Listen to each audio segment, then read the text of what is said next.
Eric Johnson here as we continue our First and 10 trophy tour at Lord Botetourt, here to honor the one and only Quinten Jones. Quinten, congratulations. Thank you. Week 8 performance against William Byrd, and I got to even pull up the stats because it was a lot going on. 15 carries, 80 yards, 12 tackles, 2 pass breakups, 3 interceptions. What in the world went into that performance that night?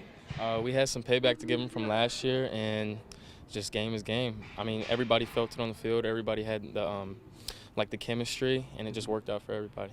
I got to tell you, it's not often coach reaches out and say, hey, listen, this might be a player of the week candidate. In fact, he even put that in his email. I never do this, but I'm just saying this kid was special that night. What does that mean to you to know that that performance even stuck out in his mind, not only on the film and not only that night, but to say, hey, you know what, he deserves some recognition here of some sort? Yes, sir. Well, putting all the work in, it felt like it was worth it at that point. And also him helping me get to this part of my life. I wouldn't be the man I am today without him. And, yeah. Coach, I know you instill in all your players the ability to play all 3 phases of the game. To see that come to fruition week in and week out with Quinten, especially that night, what was going through your mind in seeing him come out and, affect change in that way? Well, Quinten spent a lot of time, leading into the season. You call it creative struggle, whatever you want to call it, but, every kid controls their own destiny on Friday nights. The results that happen in teams, individuals, it's all created through whatever creative struggle they have in that off season. Spent a lot of time studying the defense, learning how to get himself in the right position. And sometimes the stars align and you end up putting yourself in a spot where you have one of those dramatic performances. Now, that being said, I would have never reached out to you about Quinten if he hadn't put in all of that effort, because sometimes people do well because it just happens to be a luck. But my thoughts are what luck is when preparation meets opportunity, and that's what happened. And and he's continuing to do that. And if he doesn't, I will give him a strong reminder that he's not. Oh yeah, as we know, and not just with Quinten, but with all the guys, right? Absolutely. Affecting change on defense. We know the offense with what you've instilled here, it's going to come eventually.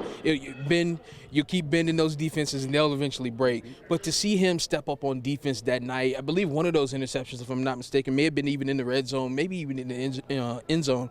But to see him come, basically, he essentially ended the game. Yeah, he ended it there at the end of the game. So to see him step up in that way, what kind of message did that send to perhaps your younger guys and guys looking up to him?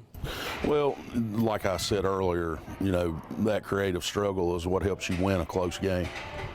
A lot of guys don't understand that my philosophy is I want our guys to execute over and over and over again physically and create doubt in your mind about who you are. Also to try to put you at a technical disadvantage, to even create more doubt in your mind about who you are and why you're out there on Friday night. Because by the end of the first quarter, we can kind of tell by your body language whether or not that's what the next 3 are going to look like. And you can kind of tell, we can evaluate and see just exactly how much effort you've put into, preparing yourself mentally and physically. And, in the end, it's just nothing more but a continuation of trying to teach these guys how to be men. Quinten, obviously you guys wanted to take it perhaps a couple of weeks further than you did this past season, but what can you say overall about 2024 and how that went for you personally, and what were some of the things that you appreciated coming out of that season? I truly appreciated my coaches and my teammates being there for me, and my parents especially. Like I said, I wouldn't be here without them, and it just gave me like a sense of like self. I don't even know how to explain it, but like it just gave me self-efficacy. That. What do you say? I like that. But yeah, and it just words can't describe it how the season went for me and my teammates. It was truly incredible. Your work did a lot of the describing, so fortunately you don't have to say too much about it, man. Quinten Jones, our Week 8 First and 10 Player of the Week. We appreciate your time.